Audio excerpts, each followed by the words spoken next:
Welcome to HortTube. My name is Jim Putnam. We're going to do something in this video we don't do a lot of times. We're going to cover some perennial plants, some herbaceous perennials. One thing I'd like to say before I get started on that is some people's perennials are other people's annuals. So we'll see a couple things in here. I'll put the zones up on the screen for where they're perennials, but it doesn't mean that some of these plants aren't valuable outside of that area. So we may see a few things, again, that are just perennial in the south and annuals for you in the north that are probably as good as almost any other annuals that you might put into your garden, consider putting into your garden. We're gonna jump right in. This is a house, we're in Cairo, Georgia, filming right now, and we have several different houses we can go through here. These are newly planted perennials, so they're not necessarily at their full, everything we see in this video is not gonna be completely full, ready for a garden center. Although this group right here of Coreopsis that I'm standing in have already been picked out of a little bit, because look at that. Isn't that amazing? This is a Coreopsis called Solana, and I believe it's a grandiflora hybrid or a grandiflora selection. It's a double flowering one, and grandiflora is native to Eastern Canada and a lot of the United States. So this would be a selection of our native, but it's got the double flowers on it. And we're filming this in February, and it's inside of a greenhouse, but typically in the garden. So these are hardians like zone 5 to 9. Typically in like zone 5 or 6, these wouldn't be blooming probably till early summer, and they'd bloom right until the fall. Deeper in the south, these are gonna bloom, come out of the ground and really get going pretty quickly. Our Coreopsis get really flowering very soon. What I'd like for you to notice, it's been amazing to me. I've been 39 years in this business, and the breeding that's gone into herbaceous perennials in that time has changed them so much and allowed for these great ornamental plants, these well-behaved ornamental plants like this. When you were looking at this in this container, this was planted, several weeks ago, and you stand back and look, and every single one of them is identical in here. This is one of the things that they're looking for in the breeding of these. It used to be that we would plant, if I planted a tray of some, an older variety of perennial, I'd have 72 different size perennials in a few weeks. And right here, every one of them's like a clone of the next one. And it's just unbelievable how far we've come, in making these really great ornamental plants. So this is a native that, we can use in our gardens that'll play nice with our other, with our other ornamental plants, and just a great looking plant. So let's jump around and see some more. There are a lot of Yarrow in here, or Achillea. This one is a series called New Vintage, and anytime we see these are always really nice plants. This is a New Vintage red that I'm holding, just starting to open a few flowers at this point. Rose is right here in front of me, and there's several other colors in this series, and they're always really, really nice plants. We've, what's the one that's over here, Steph, that we used to have at the garden center? Huh? Paprika. Paprika. So there's some paprika right here. They've actually bloomed once and have been cut back. This is actually a variety that's been around for as long as we've been doing this. But there's a lot of new breeding in these, a lot of new colors. This is Achillea millefolium, which is the native. It's natives and hybrids with natives from North America. Again, this is a plant I think needs to be planted in a little bit of mass. It needs several together. I don't think one off with these looks as good. We've got a place near us where they've landscaped a memorial garden in Raleigh, and part of that memorial garden has Yarrow running a big, running through it as kind of a pattern within the garden, and it's striking. It is really beautiful when you see it. So I think these mass planted kind of look the best. And the other thing is, this is add texture to the garden. We're always talking about adding texture. Obviously you're adding color, right? But you're also adding texture with this that'll be different than, some sort of, broadleaf, some sort of broadleaf thing. These color, obviously you have flower color difference, right? And then you have, that texture difference in there. And then, you can also introduce, with some of these hybrids, you can also introduce a blue a blue foliage into the garden as well. So this one's going to bloom I don't even know what color. This one's like an off yellow color, moonshine. This one's been around for a while, but it's a great, it's an award winner, I think. Kind of a creamy yellow color on this one, but it has that blue foliage in it. So be thinking about, as you're thinking about your perennial border, your perennial garden, that you can mix these foliage textures and flower colors. You know, we just think about a lot of times, this is gonna be purple and this is gonna be yellow and this is gonna be white. Also think about using foliage as well to differentiate plants. Some of the yarrows may be slightly shorter than others. Also, they're hardy in zone 4 to 9, and by the time you get down to zone 9, they can be evergreen or semi-evergreen and be pretty good ground covers year-round. In northern areas, they're gonna be dieback perennials. Again, when we say perennial or herbaceous perennial, it's gonna mean different things for different people depending on where you are in the country, and no plant would show that off more than this May night salvia. This was the 1997 perennial plant of the year. I've said over the years I should do a video on all the perennial plants of the year. They were all picked for pretty good reasons. Some of them are maybe not held the test of time, but May night salvia there's just as many sold as there ever have been. It's a great perennial for us that blooms super, super early. So these are zone 5 to 9, and in zone 5 or 6, they're gonna bloom a lot of the summer, because if in cooler spring-like temperatures for us in the south, but summer-like temperatures for you, they can continue to throw some flowers during the summertime, where these tend to be spring flowering. So this is Salvia sylvestris. Nemorosa is the other early flowering salvias. We have Caradonna. Caradonna we tend to be able to prune it and have it come back out and bloom a little bit more during the summertime. But when we were up at Jay Sifford's garden in the mountains, where he has all that Salvia nemorosa Caradonna planted, you know, he can cut that stuff in half in a cooler climate and just have it come right back out. So it depends on where you are as to how this is going to perform. This is one of the best early pollinator plants for us in the south. I mean, these things can be flowering before that last frost date. Sometimes that's how fast they can get out of the ground, and then they tend to just blend back into the garden. You know, the foliage is nice. It's really one of the reasons I think this was probably originally selected, was not just these flowers, but also the fact that this foliage has a really compact habit. Blooms early, kind of gets out of the way, and then other things can kind of take over the garden, and it just gains its energy from with the foliage the rest of the season. Then of course it's a sage, and so a lot of us have rabbit issues and deer issues and that kind of thing. So this one is going to be something that you can add to the garden. It's going to be drought tolerant. The Achillea is the same way. A lot of these perennials are herbs. They're they smell just like other herbs that we don't eat these, but we do eat. You know, sage is a salvia as well, and we do use sage in cooking. These have similar fragrances on the foliage. So the rabbits avoid them, the deer avoid them. They're drought tolerant. But again, perennials, different things for different folks, right? But this is in February here. Here are a couple Gaillardia. This is the Spin Top series. This is Orange Halo. What a showy thing that is. And then this is Spin Top Red. They're just getting started flowering. Foliage looks great. These are kind of interesting for us. Gaillardia is another North American genus, so native in North America, but we tend to see them growing. It's so funny. We try to grow.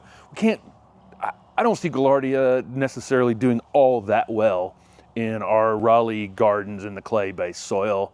Overall, I do see them in some gardens doing well, where people have amended the soil, make sure they're extremely well drained. But this is a plant that likes kind of hot, dry areas, and just kind of doesn't seem to be bothered by humidity so much, but it doesn't want its feet, its roots down in wet soil. So like Steph's dad, loved Gaillardia and couldn't get them, up in North Raleigh where there's all that clay soil, just couldn't get them to come back. Will grow for a season. Basically they were acting like annuals in his garden. But it's so funny. We'll go down to some place at the beach, and see these things growing, like literally, like how in the world nobody's watering it, nobody's doing anything, and they're showing off like crazy. But then in our ornamental gardens, where we sometimes kind of overdo the amendments and overdo the watering and overdo things, this plant kind of thrives under a little bit of abuse, really. Probably a good plant for a hell strip area, you know, between the sidewalk and, you know, where you're not irrigating. But anyway, lots of new selections on these that are, you know, being bred for showier, larger flowers, and going to be great for pollinators, obviously. And then, of course, the plants, you know, being selected for these compact habits as well. This is Moody Blue's dark pink Veronica. We've had, and I've showed off in the past, the dark blue. So there's like a darker purple and like a lighter purple and a couple shades of pink of this Moody Blues series. These are great plants in ornamental gardens. This selection of these Veronica, they bloom and bloom and bloom. And when they, you know, one of these, you see this part right here. When that blooms out, which of course it has a long way to bloom out because it blooms along the stem, and that stem continues to elongate. You'll see already it has 3 more sitting next to it, right? That are going to take the place of that one as that one fades. So you can cut these back if you want to, or it'll just kind of eat them as the season goes on. If it slows down, you can cut this off. One thing I like about these Veronica, one thing I think a lot of people would like about these Veronica is that they're really good ornamental plants. Along with, you know, it's a herbaceous perennial, so it's going to die back to the ground in the winter, come back in the spring, bloom all summer long, draw in pollinators, going to do all the things that a lot of these plants in here would do, but it also then is also super well behaved. So it's kind of a neat, for folks that like really neat beds and kind of shy away from herbaceous perennials, you know, dieback perennials, because they don't look as neat in their garden beds, these Veronica do look pretty neat, and they can be planted in mass and bloom all summer, but they have kind of an upright, erect habit, not a lot of like ground spreading kind of thing that you have to control or anything like that. But this Moody Blues series are really, really tough ornamental plants. This is Powys Castle Artemisia, which is another one that's been around for a long time, and I think it came from England. It's thought to be a hybrid between 2 things, an Asteraceae, 2 Artemisias combined together.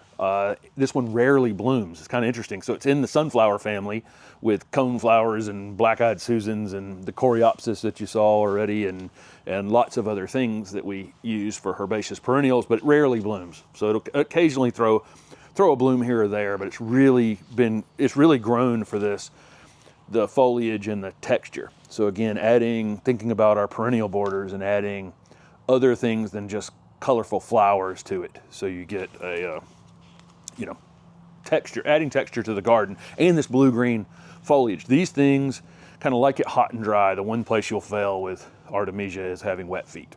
You know, outside of that, they're pretty tough, you know, pretty tough plants. And again, this one's been around for a long time for a reason, because it's really just a super easy plant. Again, it's just rare. It's again rarely going to flower, but it is an Asteraceae, which is arguably the biggest plant family on the planet. Orchids and asters, or the sunflower family, are argued back and forth as to which family is actually bigger. There's so many that people don't necessarily know all of them. Made it over to a section of Gaura, or whirling butterflies, sometimes is the common name for these. This variety here is called Beliza Dark Pink, and we actually planted 3. We have 3 of these in the garden in Raleigh. That's the reason we wanted to pick this one. Great foliage, right? This thing wouldn't even need to flower, but it's going to get those pink flowers that are kind of wispy stems. This one was bred for really compact habit, and that's what we're seeing more and more is Gauras that are only 18 inches tall, you know, that kind of thing. Not as wispy and open as some of the old varieties, but I think there's room for both in the garden. So if you have a place where you have a big perennial border or bigger space, you know, getting some Gaura that get larger and move around in the wind. And when we did the video over at Denny Werner's house, Denny had some of the most beautiful Gaura in his garden, and you know, we could see the wind moving them around, and somehow the bees and the pollinators are unfazed by them moving around and still find the flowers and weight the stems down for a minute before they go. But lots of breeding in these for foliage, for habit. You know, there's one next to it that's basically, you know, ground level, and it'll just throw the flowers up from that. Green foliage, burgundy foliage, just lots of interesting things with Gaura. And they, you know, again, the reason we use them in our Raleigh garden is because they're interesting. They move in the wind, which is something we don't have a lot of in our Raleigh garden. There's one with some white flowers on a very short stem right there. Let me know what you think about this kind of breeding in Gaura, where they're more compact like this versus, you know, older ones that are just, you know, free-flowing plants in the garden. I think, again, we have room for both with the foliage and flower combinations that are coming out. This Becky Leucanthemum has been around for a long time, but there's a lot of breeding going on in Leucanthemum where we have just great, really great foliage, and of course this one does as well, and then these big, giant flowers in various forms of singles and doubles, just super, super interesting breeding. I cannot overwinter these to save my life. Our clay-based soil in Raleigh kills these dead. This is a plant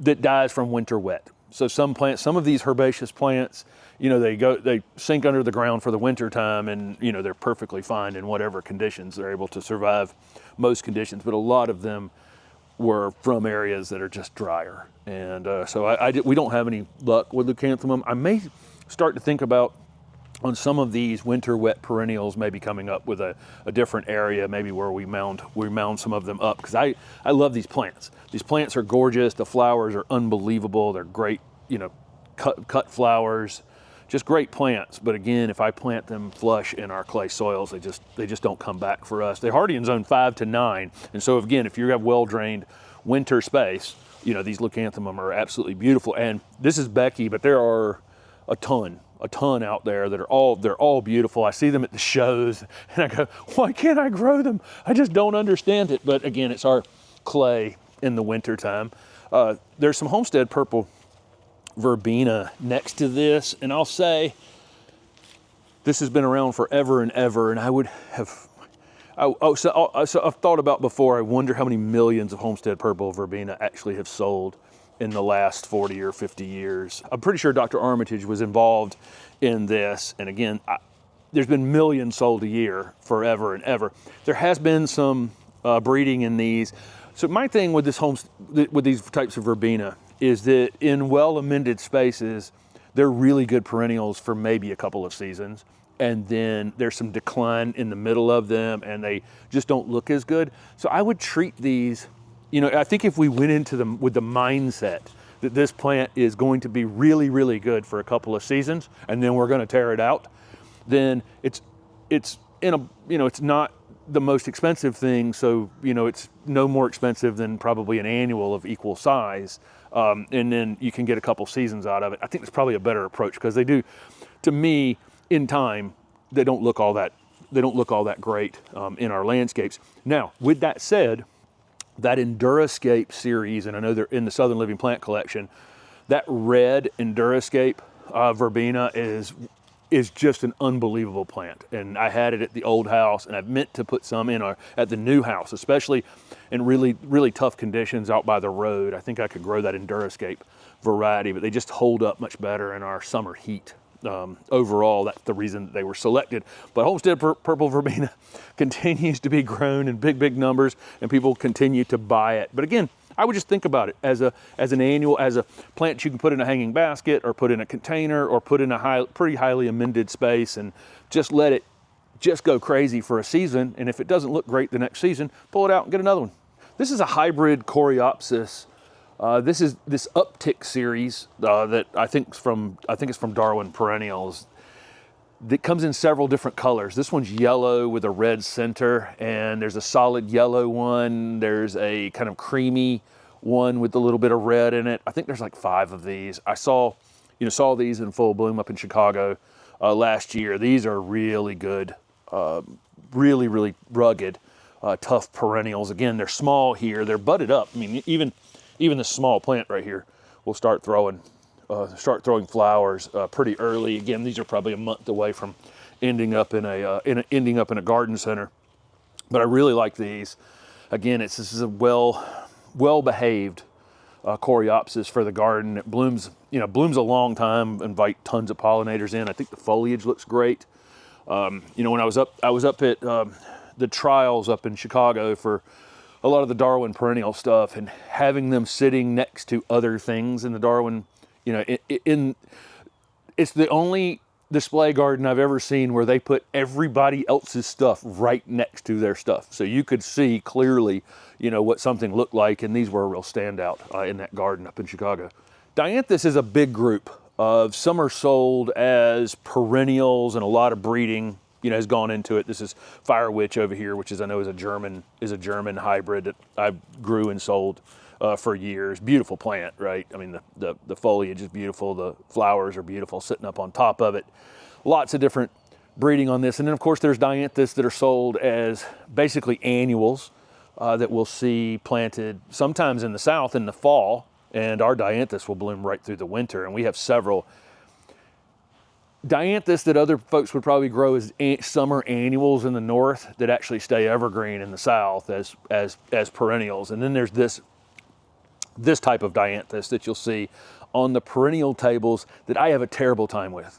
Coming back, again, it's another one of those things. It's just, a lot of times it's learning and adapting to the conditions that you have in your garden, or creating other conditions if you're wanting to create other beds where this type of Dianthus doesn't come back well for me year over year. It'll stay kind of evergreen for us, and then kind of declines in the winter. In the winter wet, they just kind of get smaller if we get any prolonged rain during the winter time. But I always think they're beautiful and great, definitely worthy as container plants for us, and in the ground for, you know, lots of folks. But it always is amazing to me what the flowers look like over this blue-green compact foliage. And even without flowers, that's still a very nice ornamental plant. This is Grace Ward Lithodora. This is an interesting one. You'll see this listed as zone 6 to 8 or even 6 to 9. In zone 8B and 9, it needs to be in some shade to continue to flower and thrive. But this is a great little evergreen ground cover. It can reach about a foot in height, maybe 3 to 4 feet in width over time. Another one that needs to be slightly on the dry side, and so you would water this. It's going to be great for rock gardens and that kind of thing, places where it's well drained. It has access maybe to go under a rock and get some moisture, but not be overly wet. You would let this dry out at least a couple inches down before you gave it any water. But really beautiful blue flowers on a rosemary-like foliage. Okay, and again, kind of a slow creeper. It'll gain some height in time, and maybe again 3 to 4 feet in width. One perennial we continue to plant more of every year and try different varieties every year is Agastache. They're just great because we have rabbit issues, and the rabbits don't eat them, the deer don't eat them. Nothing attracts more pollinators in for herbaceous perennials than these Agastache. Now, but then I'll say that, and then we have absolutely struggled with a few of them coming back. What's the Korean hybrid one we have in the back? Blue Fortunes. So Blue Fortunes Agastache, bulletproof in the garden, and we've got a couple others, and I won't remember them right now, that have been that way, where they're just so reliable coming back. But this is Paquito. This one and that Arizona series is Arizona series. We've done from seed. We've bought the plants. We've planted them in the spring, so they had the whole season under them, and they just don't come back for us. So, let me know down below, what, if you found one of these orange flowering Agastaches that's really, really hardy and kind of bulletproof in your garden, and let us know if there's one that maybe we haven't tried yet. And I'm guessing it's winter wet. Same issue that I'm talked about a few times in this video in our garden in Raleigh, is that we have that issue with this red kind of clay-based soil that in the wintertime, some things can decline. I'm guessing that's what it is, but let me know down below, because we'd love to have one of these orange flowering ones. I can get the blue and purple other species and other hybrids to come back pretty reliably, but not these orange and kind of yellowish ones. If you followed along with the new house videos, we have several Agapanthus in the garden in Raleigh, and this is another one that doesn't particularly like winter wet. So it's one that we know when we're planting them in the ground that we need to put them in areas that are not going to stay wet during the winter time, or mound them up a little higher than we would other things. And as long as we spring plant them, we've had luck with them coming back. There are Agapanthus that are more cold hardy, like zone 6, but a lot of them are just hardy in like zone 8 to 10. So make sure you're picking, if you're trying to get an Agapanthus that's more cold hardy, you can find them. But again, most of them are like 8 to 10. One big change that's happened in Agapanthus, and if you follow along with the channel, we'll show some of them off over the course of the season this year, is that they repeat flower. So what we had before was, you know, plants that, you know, took up a pretty big space in the garden and bloomed once, and they were kind of done. Beautiful in flower, obviously, but they were kind of done, you know, after that first round, and it was just, you know, the foliage after that. And now we're seeing, you know, in the breeding, just repeat flowering all season long. So, you know, again, make sure you follow along with the channel, and we'll show you as some of ours wake up in the garden this year. We have some dwarf ones and some larger growing ones, white ones, purple ones, lavender ones, really interesting Agapanthus in the Raleigh garden. Here's a Heucherella called Tapestry, and we've shown this one on the channel a bunch because we have it in our Raleigh garden. It will change all kinds of color changes during the season. This is February, and we're in a fairly dark house here in South Georgia, but it will get this really great purple coloration in the center of the leaf and get brighter. And of course, flower. Heucherellas are a cross between Heuchera and Tiarella. Heucherella and Heuchera for us, and Tiarella, really, we need well-drained conditions, and growing them, I find growing them in flat space with a clay-based soil is not necessarily the best place.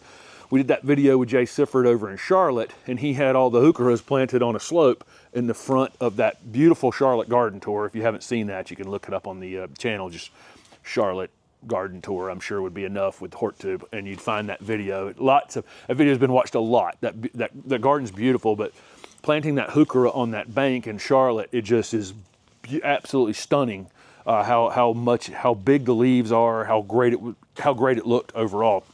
But again, we have struggle in our flat, very, very flat garden in Raleigh to grow these. Of course, they're great for pollinators. They need part shade. I'm going to go back here and grab one that's got a flower spike on it. So I don't know, you know, it's not necessarily for us visually the most striking flowering thing, but for the pollinators, they love it.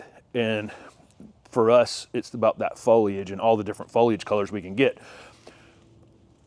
Summing all this up, this Tapestry variety has been really, really good in our Raleigh garden, where we have lost several others over time. Alabama Sunrise is the other one, Steph, right? It's really pretty good. And this Tapestry variety we have found to really tolerate our clay-based soil and perform really, really well in the garden. This is a chartreuse Alternanthera. You know how much I love chartreuse plants. We may see one or two more in this video before we wrap it up. Some people call these green and gold. Alternanthera, a lot of different varieties, lots you'll see out on the market there.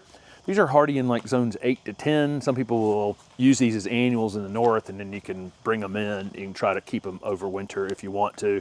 They'll take a freeze down to the ground, but not like frozen ground. So they can freeze back to the ground and then come back. And of course, zone 9 or 10 in Florida, they're just gonna stay evergreen through the winter time. Really just grown for this foliage. They will flower, but they're really just grown for that chartreuse colored foliage that you get all summer. And we see lots of these growing, you know, in Florida. When we're down in Florida, just showed the chartreuse Alternanthera over there, and then immediately found one called Little Ruby. And again, so you can see the variation in these, and this one's a little more upright. This one will get about 18 inches in height. The other one is low mounding. I didn't say that. That one is hardy in zone 8, like 8B to 10. This one's only hardy down to 30 degrees. So again, when we're talking about one person's perennial is another person's annual, you know, there's pentas in this greenhouse that are being, actually, there's some right there, right? There's some pentas being, you know, that are perennial, you know, in the deeper south. I talked about that last year with, you know, several different annual things in our garden in Raleigh are actually woody perennials. Heck, tomatoes and peppers are perennials. We treat them as annuals.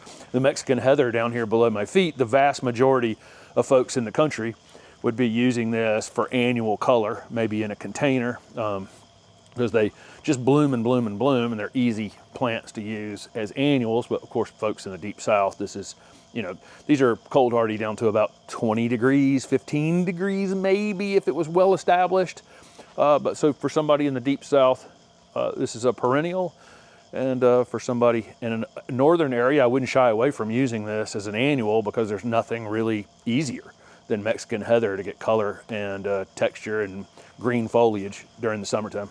If you were standing where we were right now, you would definitely recognize this as society garlic. It is a full-on garlic smell here in this greenhouse because it's trapped in this greenhouse This is a variegated society garlic on one side and green on the other. They're in bloom. This is a little early for them to be blooming. You can see, again, Steph was showing you the variegation in this one, and they're blooming right now. Typically in the garden, it's going to be later in the spring and early summer, typically when the society garlic's blooming. These can be hardy in zone 7 to 10. Definitely 8, 9, and 10 for sure. Sometimes variegated plants are a little less overall cold hardy than their green cousins, but you know, I actually don't know that because I haven't tried it. Typically, you're going to see these in rock gardens and, you know, pretty well drained spaces, similar to Agapanthus, which also, you know, is also in this video. This is a South African relative of Agapanthus. They're in the Amaryllis family, but they're both from South Africa. And again, want that well drained soil, especially in the winter time. Always been one of my I always love this plant. It's got this really strappy foliage, great flowers. Of course, smells like garlic. And then folks in the north can grow this. You could grow it as an annual and then bring it as an outdoor plant during the summertime and bring it indoors in the wintertime if you have a bright space for it. So that's an option for you. Again, trying to keep it slightly on the dry side in the during the winter months, but. It's interesting to put it in a closed space like this, how much the air, you know, smells like garlic in here. Standing in some Farfugium japonicum, sometimes the larger leafed variety will be called a tractor seat plant. You can kind of see why. And this is a small version of this. Once they're in the ground for a little while, get established a bit, the leaf can be quite large and really shiny and dark green. They're in containers here in the winter time as we're filming this, and so they're not completely you know, they're not putting on new growth right now, so they don't look as good as they do in the ground. There's a few interesting things about these are going to be hardy in like zone 8 to 10 typically. There are a lot of different versions of this. So you can have the giganteum, the one that's, you know, with the tractor seat plant that has the leaves that are this big. And then there are spotted ones and striped ones and all kinds of different variegations, from yellow variegations and creamy white variegations. There's even one that looks kind of like lettuce called crispata. Wasn't that the name of it? Crispata. Super, super interesting plant. In our Raleigh garden, some of them will get killed completely to the ground and some won't. And then as you move further south, they're more reliably evergreen. But our Raleigh garden is about as far north as typically they would grow, and maybe over to Norfolk and then down into the southeast. Love this plant. Great shade perennial. What's one of the great things about it, and there's a few flowers happening in here right now, but really this plant in the ground, not in a greenhouse where it's being fooled by various climate issues in a greenhouse where it can stay too warm at times. This bloom in the fall, and they bloom late in the fall. In fact, we sometimes, Steph and I will do some traveling typically in October and November, and we miss the flowering on our Farfugium most years because it blooms super, super late. About the last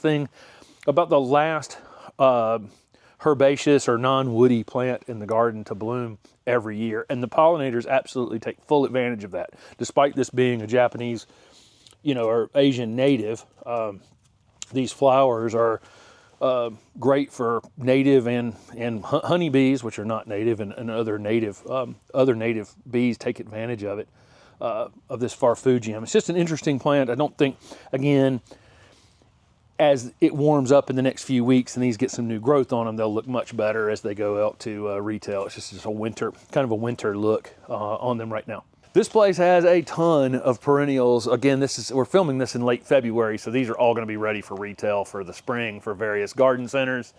It's just a lot of material. This is the 4th greenhouse range we've been in, and there's more here. Unfortunately, we're running out of time, so we're going to cover a few more in this video.